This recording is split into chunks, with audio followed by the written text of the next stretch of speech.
Bismillahirrahmanirrahim. Assalamualaikum anak-anak. Hari ini kita akan masuk ke pembelajaran yang kelima, yaitu kalian masih di tema 4, kalian harus membuka buku halaman 35. Oke. Nah, di sini petugas kesehatan berkunjung ke rumah Dayu. Mereka menjelaskan cara menjaga kebersihan lingkungan. Nah, sekarang kita mengamati dulu ya. Dengarkan temanmu membaca teks percakapan. Nah, jadi kita di sini ada percakapan. Di sini ada dalam satu ruangan gitu ya. Ada yang bertanya, "Kamu sudah tahu cara menjaga kebersihan rumah, Dayu?" "Belum, Kak. Mohon penjelasannya, Kak." Nah, lalu kakak-kakak ini menjelaskan, kita harus membersihkan rumah setiap hari. Caranya dengan mengepel lantai, menguras bak mandi, menutup ember yang berisi air, dan membersihkan langit-langit rumah. Sebaiknya rumah juga harus dilengkapi dengan ventilasi agar udara bebas keluar masuk. Rumah juga harus dilengkapi dengan jendela agar sinar matahari masuk ke dalam rumah. Cahaya yang masuk baik untuk kesehatan. Terima kasih Kak atas penjelasannya ya. Nah, ini jadi lagi berbicara tentang cara kebersihan di rumah. Nah, sekarang kalian carilah kata-kata yang di dalam tabel mempunyai makna sebagai berikut. Nih, ada nomor 1, bagian bawah dari ruangan. Bagian bawah dari ruangan itu kan lantai ya. Jadi di sini ada yang pertama ini. Terus yang kedua tingkap. Tingkap itu sama dengan jendela. Ada nggak jendela? Yang ini ya, jendela. Nah, terus yang ketiga, tempat udara keluar masuk, apa? Ventilasi. Yang ini ya, ventilasi. Jadi ada jendela, ada ventilasi, dan ada lantai ya. Nah, selanjutnya kita akan membaca teks berikut dengan lafal dan intonasi yang sesuai. Oke, kita baca bareng-bareng ya. Mari kita jaga kebersihan rumah. Banyak cara menjaga kebersihan rumah. Lantai, langit-langit, dan dinding rumah dibersihkan setiap hari. Kamar tidur harus dibersihkan dan dirapikan. Pakaian kotor harus diletakkan di tempatnya dengan segera dicuci. Kamar mandi juga harus dikuras secara teratur. Jangan biarkan air tergenang karena akan menjadi sarang nyamuk. Ember tempat air jangan dibiarkan terbuka. Rumah yang baik juga harus dilengkapi dengan ventilasi dan jendela. Ventilasi berguna sebagai tempat keluar masuk udara. Jendela berguna sebagai tempat masuknya sinar ultraviolet ke dalam rumah. Cahaya yang masuk baik untuk kesehatan. Apa isi teks di atas? Sudah tahukah kamu cara menjaga kebersihan rumah? Jadi tadi teksnya tentang apa? Tentang menjaga kebersihan rumah, ya. Nah, sekarang di sini ada mengamati.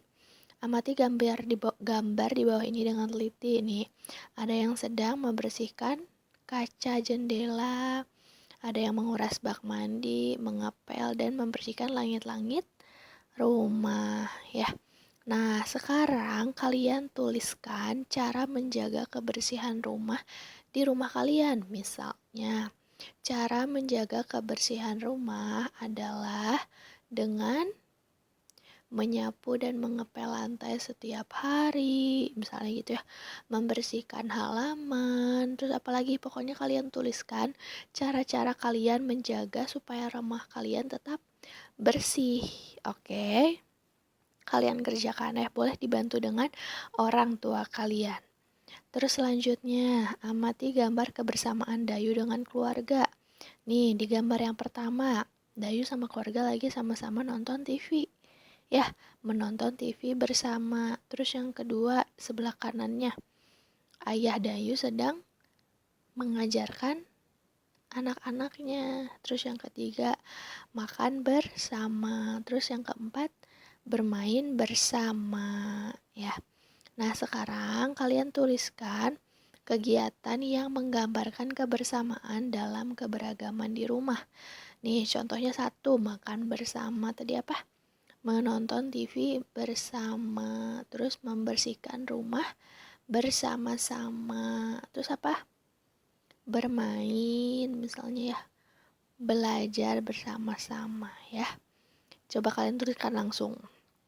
Apa yang biasa kalian lakukan untuk menjaga kebersamaan. Nah, kita udah capek membaca, menulis, kalian boleh langsung mempraktekkan ini ya. Jadi kalian sambil nonton, terus langsung kalian kakinya coba duduk selonjor sambil mengangkat kedua kaki lurus ke depan. Nah, diangkat ke atas ayo dua-duanya. 1, 2, 3, angkat.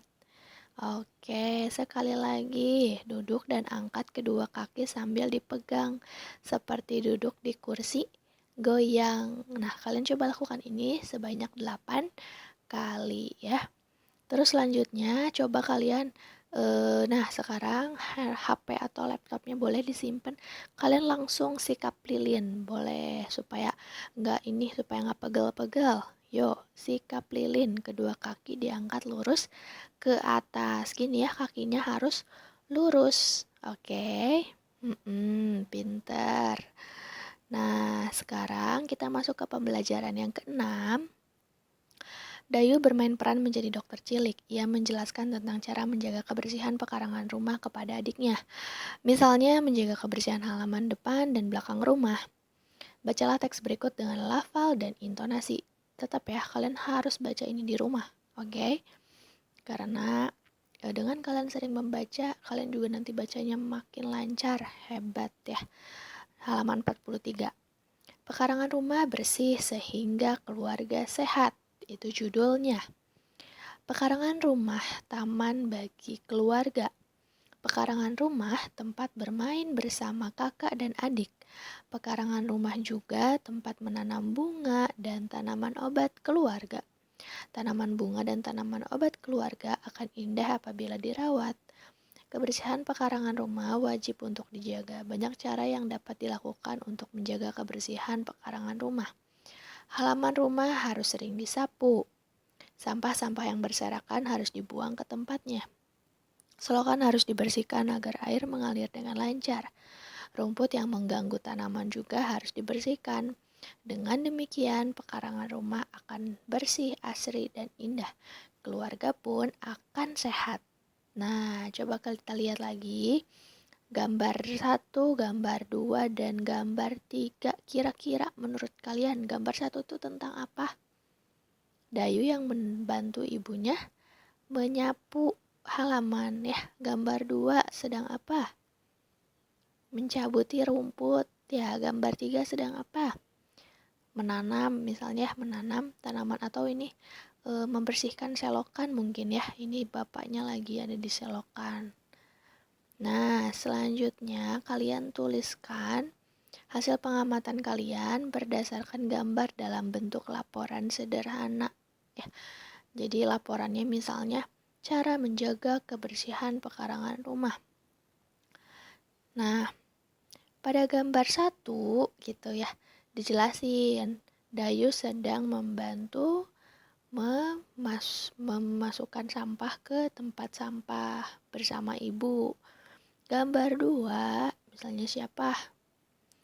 Udin sedang mencabuti rumput liar gitu ya.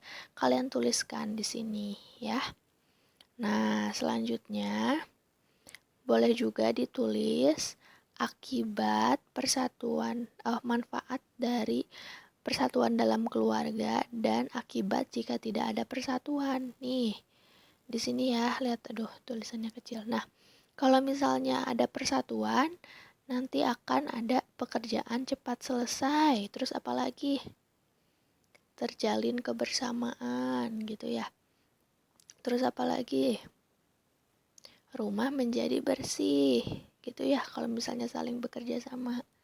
Nah, tapi kalau akibatnya jika tidak ada pekerjaannya lama, misalnya terus di rumah sering berantem gitu ya. Kalian coba tuliskan di sini manfaatnya, sebutkan 4. Ini juga akibatnya, sebutkan 4 ya. Nah, sekarang di sini kalian harus mengamati gambar. Di sini ada konblok ya. Blok itu kayak kalau misalnya di sekolah itu paping blok gitu ya. Konblok berbentuk segi 6. Permukaan konblok berupa bangun datar. Bangun datar mempunyai sisi, sudut, dan titik sudut. Masih ingatkah kamu sisi, sudut, dan titik sudut pada bangun datar? Nih, ingat-ingat lagi. Kan ada segi 6 ya.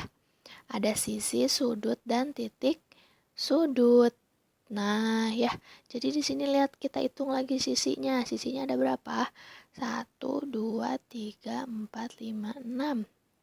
Sisinya ada 6. Sudutnya ada berapa?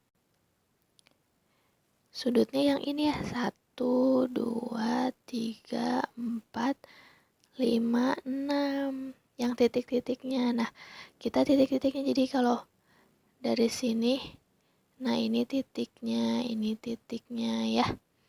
Gitu. Selanjutnya. Nah, kalian coba kerjakan ini di halaman 48. Sisinya ada berapa? Ibu coba bantu ya, nomor 1 ya.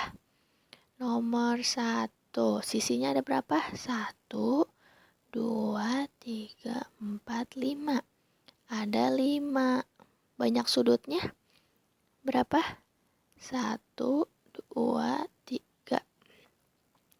Ada 5 juga. Titiknya 1, 2, 3, 4, 5. Ada 5 titik. Ya, nah coba nomor 2 kalian kerjakan, nomor 3, nomor 4, nomor 5. Kalian coba kerjakan sendiri. Dihitung ada sisinya, sudutnya, serta titik sudut. Ya, kalau sisi itu yang garis-garisnya panjangnya. Kalau sudut itu yang pertemuan dari 2 garis ya. Nah, selanjutnya setelah mengerjakan itu, kalian coba kerjakan juga ini. Kalian di rumah misalnya ada meja ya. Meja bentuknya apa? Persegi, pintar. Ada sisinya berapa? Ada 4 sisi ya.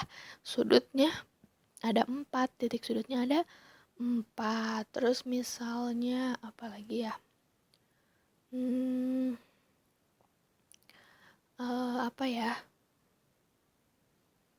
Kotak makanan misalnya ya, ada yang bentuknya persegi 5 gitu ya, atau jam dinding gitu. Kalian coba cari benda-benda yang ada sisi, sudut, dan titik sudut, terus nanti kalian tuliskan di sini ya. Sekian pembelajaran yang ke-6 dari Ibu. Semoga kalian mengerti dan paham. Jangan lupa mengerjakan buku paketnya. Ditutup dengan doa, Rabbana atina fid dunya hasanah wa fil akhirati hasanah wa qina adzabannar. Wassalamualaikum warahmatullahi wabarakatuh.